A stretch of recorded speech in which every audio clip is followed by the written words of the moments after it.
A partir de aquí, ¿cómo entender entonces la acción social de transgresión? Una de las opciones que nos ha permitido hacer una visión relacional entre las estructuras y los elementos individuales ha sido precisamente la sociología de las prácticas, en donde hay un entramado conceptual que nos permite mirar cómo el agente social está relacionado con otros agentes sociales, pero que al mismo tiempo está también influenciando su entorno social, pero que a su vez el entorno social también influye en él. Es decir, un esquema complejo de entendimiento de la acción social. Cuando nosotros entonces miramos que este complejo nos ayuda a entender la acción social, también nos está ayudando a reconocer la importancia de los esquemas sociales y culturales para entender la acción social. Y en ese sentido, generar políticas públicas que nos permitan desfragmentar aquellos elementos culturales que hicieron que una persona se vinculara a la violencia y al delito. Esto le denominan factores de riesgo. ¿Qué tenemos que hacer? Modificar esas estructuras sociales. Y eso no es tan sencillo. Por eso se juzga muchas veces de manera injusta la prevención.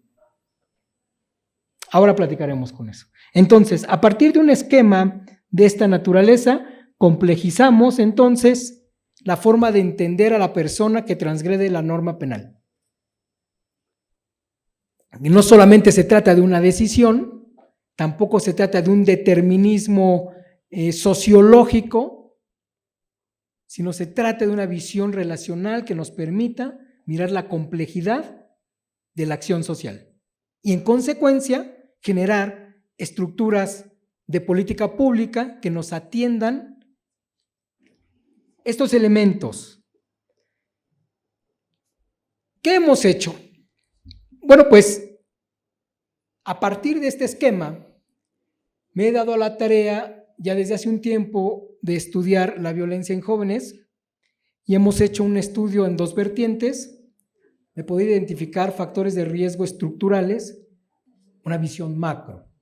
Pero por otro lado, algunas investigaciones micro que nos permitan en lo particular saber cómo ese factor de riesgo general actúa de manera particular en el sujeto o en el agente social. Porque comentábamos hace rato, un factor de riesgo no funciona de la misma manera en una persona que en otra, que incluso un factor de riesgo que lo es para uno, no lo es para el otro. O viceversa. Un elemento, por ejemplo, la familia, ¿no?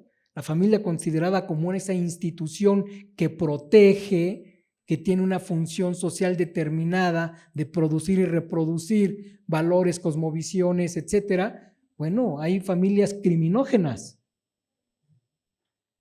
que impulsan al delito, empujan al delito.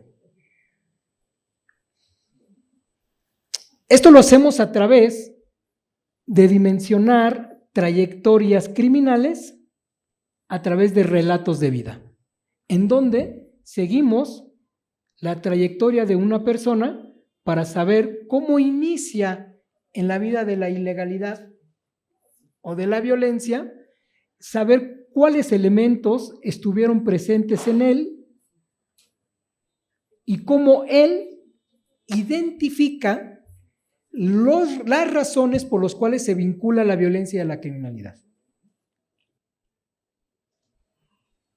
Tenemos entonces historias de vida de transgresión, que nos permite entonces generar elementos que nos permitan fortalecer una política pública. Entonces, a partir de acá, nosotros hemos podido